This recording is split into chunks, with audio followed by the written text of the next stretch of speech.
M-Squad.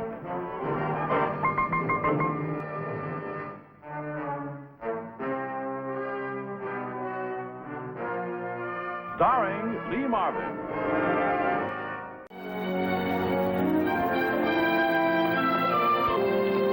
Now, that's a very good stone. One of the best. You know diamonds? You can tell. I can show you others of not of the same quality. Oh, you couldn't go wrong with that stone. No, sir. There's... You all straighten up. Now turn around. Put your hands behind your back. And don't move. I said don't move. Now you play it that way here.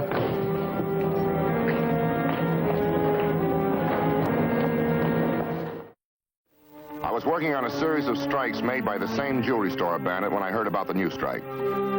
We had a pretty good description of him, and all the jewelers had been alerted. My name is Frank Ballinger, Detective Lieutenant, M Squad, a special detail of the Chicago Police. I made a beeline for the Kasner store in the Loop.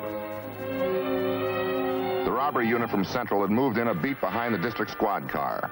I was 7 minutes after them. My job was to coordinate all police units because M Squad was working out the bandits' method of operation.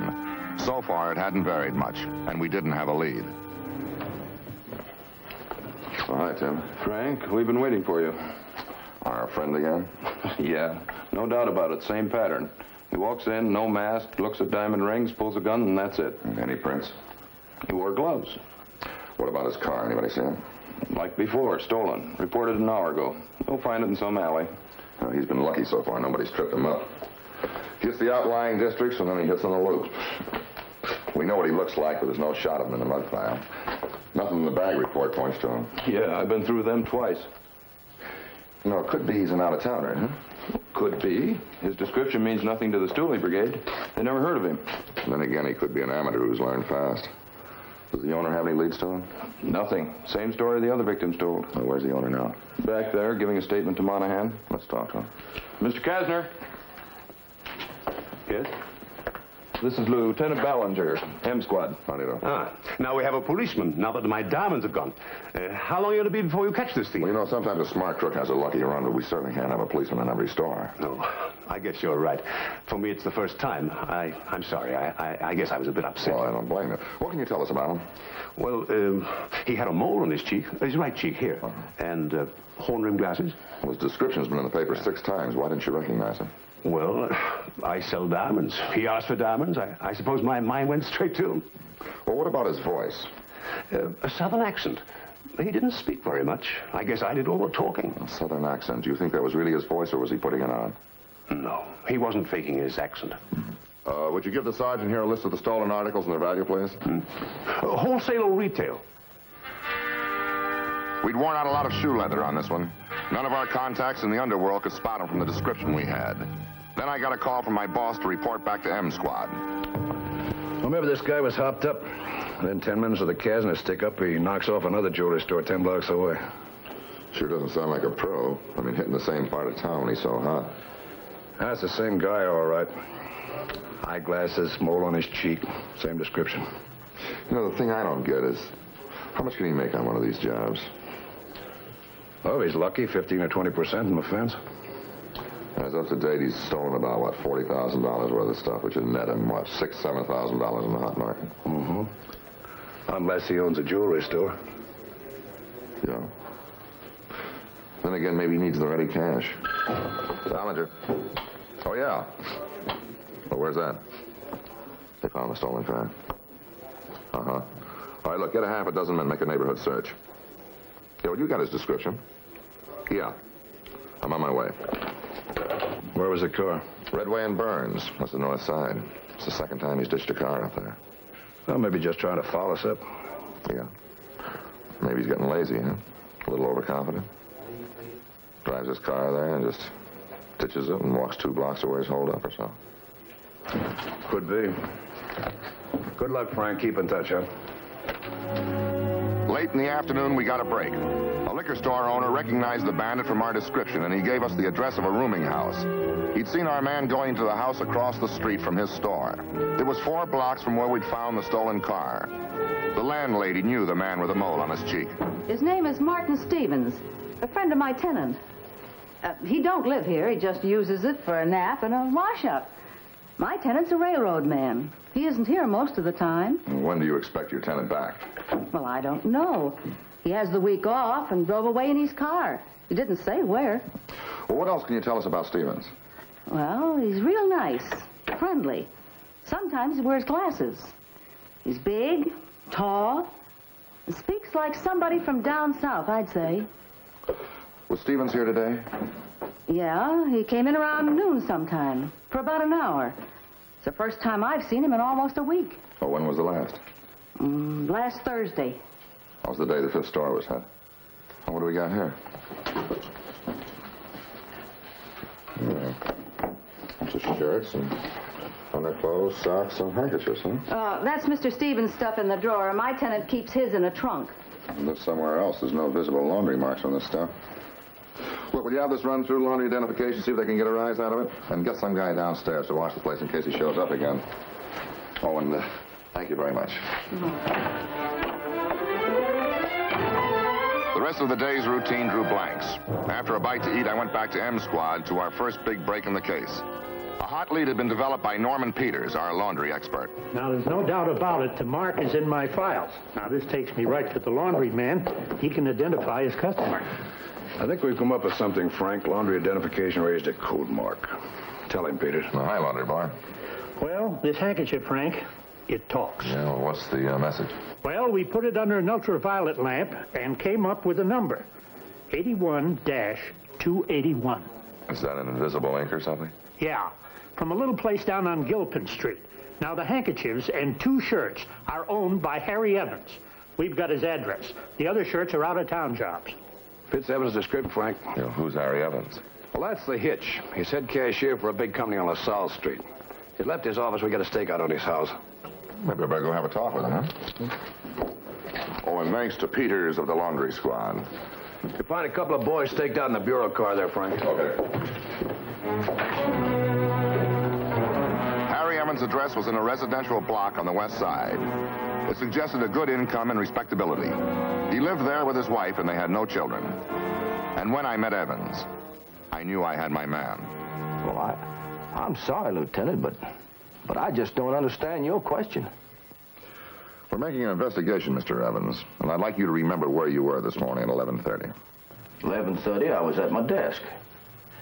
No, I might have gone to the bank, or was that closer to noon? Well, Lieutenant, I just can't be sure of that.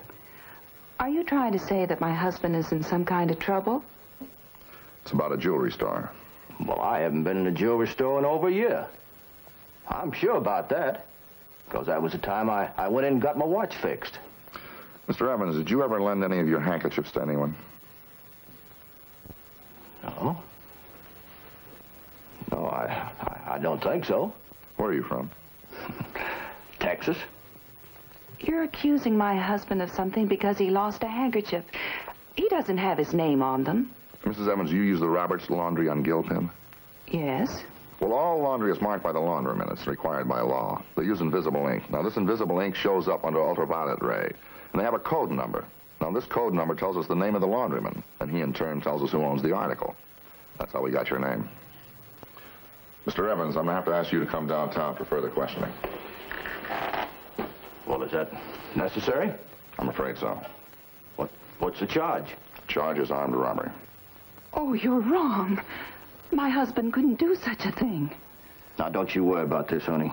It's a mistake, and I'm sure it can all be cleared up.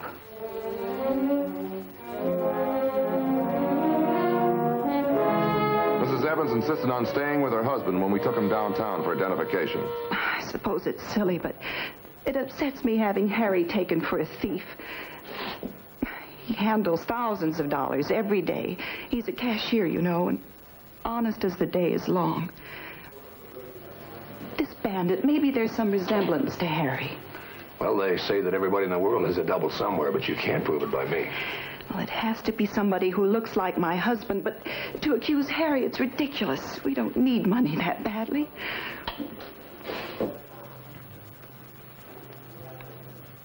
The burglary. That's when they took the handkerchief. Well, what's this about a burglary? It was about 5 weeks ago. We were out to dinner when they broke in. They took several of Harry's things and nothing of mine. But you know, some burglars only steal men's clothes. They're easier to sell. What did they take? Oh, just some shirts and handkerchiefs. Yes, handkerchiefs. They'd broken a window on the fire escape to get in. They'd wrapped an old rag around a man's fist to break the glass. That's the way Harry figured it. Well, did you report this to the police? Oh, yes, he said he'd called them.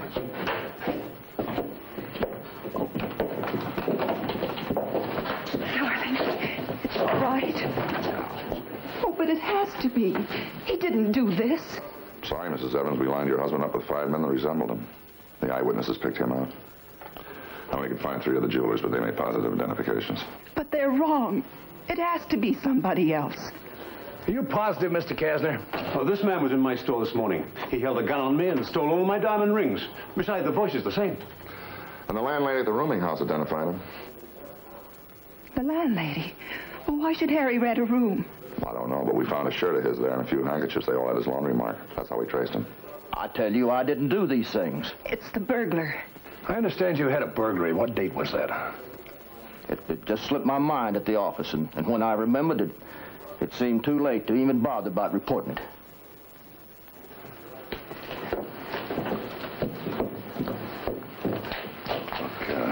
It's a solid case with the identification, Frank. Yeah, but it doesn't make any sense. What doesn't? He handles $500,000 a year, and he's been working at that place since 1950. Just the same, we're going to book him for armed robbery. The arrest of Harry Evans as the jewelry store bandit put his picture on the front page. All of the people robbed had now made positive identifications. The state's attorney said he had a perfect case for a conviction.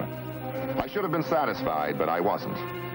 That's why I went to see Mrs. Evans. What's the use of talking to me, Lieutenant? We just don't think alike. Why, Harry has no need to steal. He has a good salary, and we've saved money. Investments or a savings account? The Illinois Savings Bank. Why won't you believe us? Well, I'd like to, but finding his shirts and handkerchiefs in that rooming house. Oh, that wasn't Harry. It was the person who broke in here. I'm afraid that's an awfully big coincidence. Why? Well, it doesn't really make sense. Well, maybe he was going to take some advantage of his resemblance to Harry. He could pose as Harry in restaurants and stores. Then why didn't he steal other articles like driver's license identification, something that spelled Harry Evans quickly and on the surface? You just won't believe us. I don't see why you bothered coming here today. Somebody breaks into your home and you fail to report it to the police? It did happen. Where's the window that was broken? Over there, but it's been fixed. Well, I can see that. This one? Yes. Was there much glass on the carpet? Well, it had to be inside if the window was broken from the outside. That's right.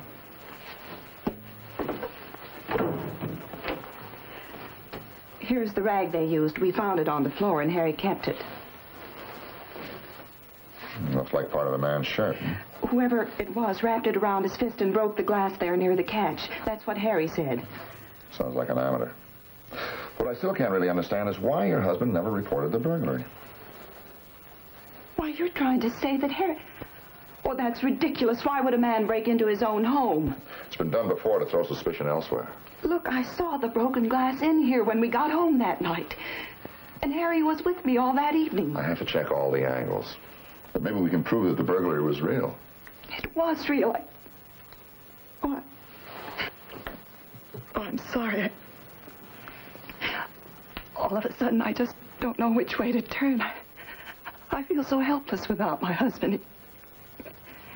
If he did do this thing, he just couldn't have. It just isn't possible. Well, I certainly understand how you feel, Mrs. Evans. It's going to be awfully hard to disprove those identifications. Yes, I know. I can't explain them myself. It just has to be somebody else.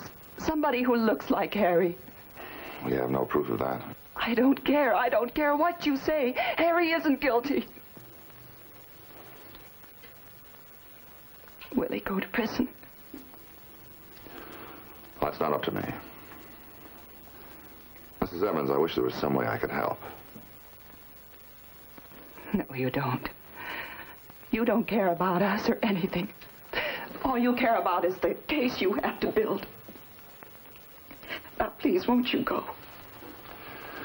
I'm sorry to have disturbed you, Mrs. Evans. Good day.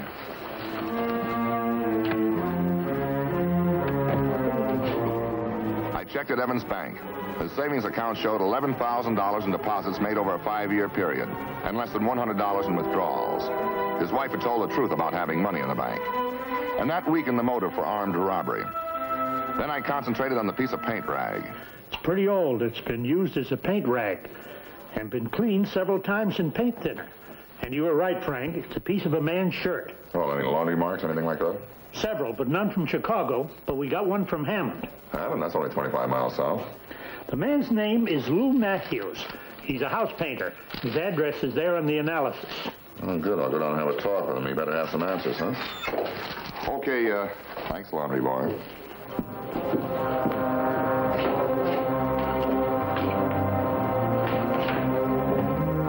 On frozen pavements, it was an hour's drive to Hammond. I had to locate Matthews, and I found him where he was working on a job.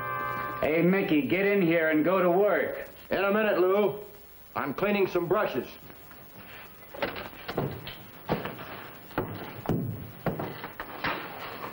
Yeah? I'm looking for Lou Matthews. What about? Just want to talk to him. Nobody's stopping you. Does this mean anything to you? It's paint rag. Yeah, but did you ever see it before? See 100 a day. How do you expect me to recognize it? My name ain't on it. What's the beef? You a cut? That's right.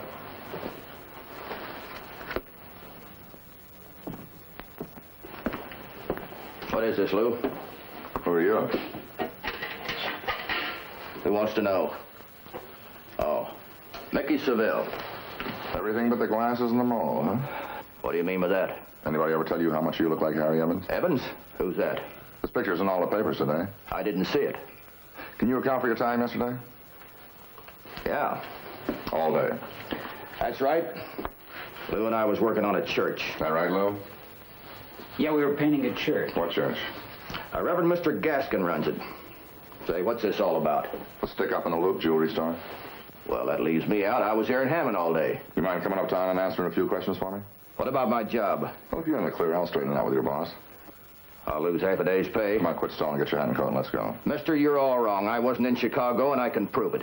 That's all I'm asking you to do.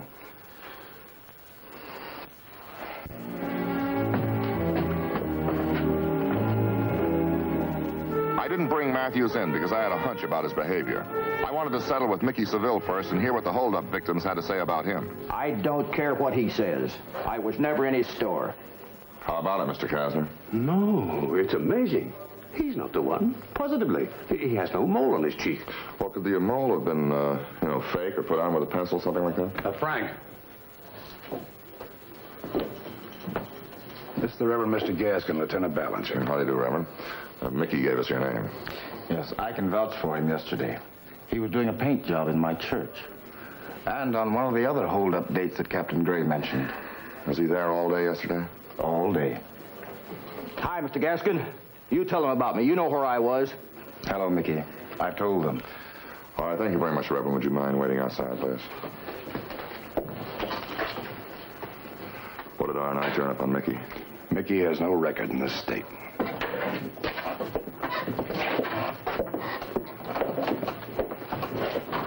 You all found him, there's your man. I told you it had to be someone who looked like Harry. What are you pitching at me now?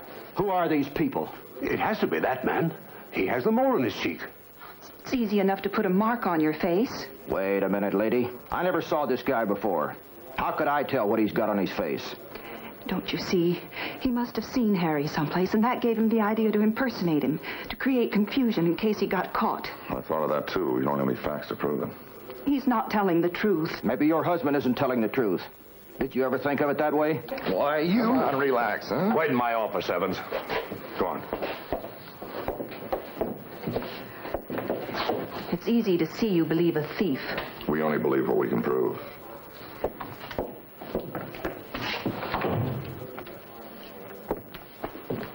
Hi, Mr. cash and you can go now, thank you. All right. Well, Mickey, I'm sorry it was a bum steer. You can go, too. Frank? Oh, look, 2 witnesses put him in Hammond all day, his clergyman and his partner, okay? All right. Okay, Mickey. Thanks, Lieutenant.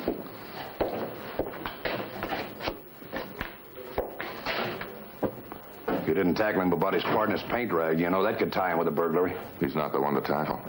I'm going down to Hammond. I was sure of something now about a man, and I had a hunch I could make him talk. Now, look, I'm not in the spot, and you can't bluff me. I told you what I know. Mickey and I came to work on Tuesday at 8 o'clock, and we went home at 4. You told me that before. You and Mickey are real pals, huh? No, we just team up on paint jobs. Then you wouldn't lie for him. No, not for him or anybody Then else. why don't you tell me where he was on Tuesday between 8 and 4? I did. Now, just how many times do you want me to tell you? Okay, Matt, then you're my man. What do you mean? Remember we talked about this before? It was found in an apartment that was burglarized. It's got your laundry mark on it. Oh, now, wait a minute. I'm no crook. That's what I would have said, but this ties you in with the burglary.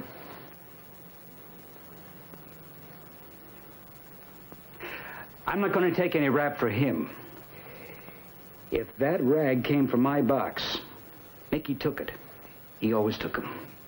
You know, you keep talking about coming to work at 8 and going home at 4, but I'm starting to get a little curious about what went on in between. Come on, Matt, stop covering for him. What time did he take off? 9:30. When did he get back? About 3 o'clock. He said he had a date with his girl. I mean, the minister checked him in and out and never missed him, huh? He went away before Mickey took off. It's an hour up to Chicago, an hour back. That'll leave him 2.5 hours in the loop, huh? All right, Matt, let's have it all.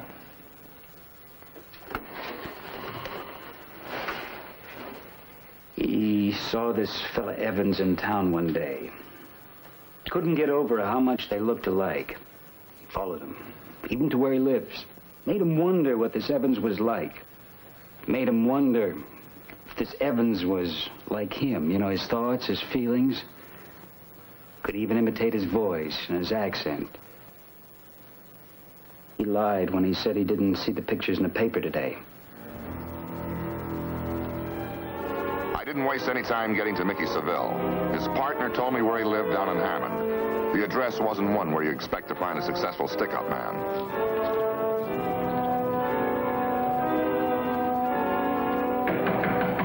Yeah, who is it? Police, open up.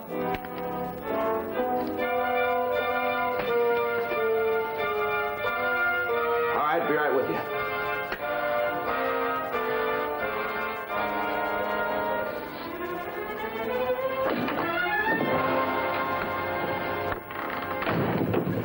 You better pack a bag, Mickey. You're out of circulation.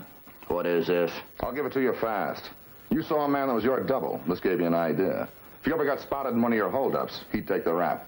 Well, police routine spotted them all right, but it spotted you, too. That stupid talk. Yeah? You even broke into his apartment to see what he was like, to see how your double lived. Then you helped yourself to some of his property, shirts and handkerchiefs. This is a frame-up. I can tie you into that burglary, and it all adds up that you pulled those stick-ups. Because every day that you weren't working, there was a stick-up, and I got a witness to that. Matthews is a liar. Yeah? Well, he's got an alibi for the night of the Evans burglary. How about you?